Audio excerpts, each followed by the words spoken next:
సమయానికి ఇక్కడ కూర్చుంటే నీ జీవితంలో చాలా వేదన దుఃఖం అనుభవించవలసి వస్తుంది. ఎవరు ఆయనను ప్రేమిస్తారో, ఎవరు ఆయనకు లోబడతారో, ఎవరు ఆయనను అంగీకరిస్తారో, ఎవరు ఆయన కొరకు జీవిస్తారో వారిని విడిచిపెట్టే దేవుడు కాదు. నీ ఎన్నిక నీకు తెలుసా? నీ ఏర్పాటు నీకు తెలుసా? దేవుని సన్నిధిలోనికి నిన్ను ఎందుకు పిలిచారో నువ్వు గ్రహించగలుగుతూ ఉన్నావా?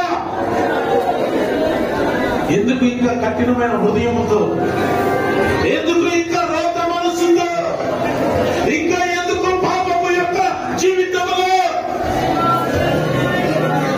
చెలగాటమాడుతూ, దేవుని ఆత్మతో చెలగాటమాడుతూ ఎందుకు నీ కుటుంబాన్ని నాశనం చేసుకుంటున్నావు? ఒకసారి నిన్ను నీవు పరీక్షించుకో.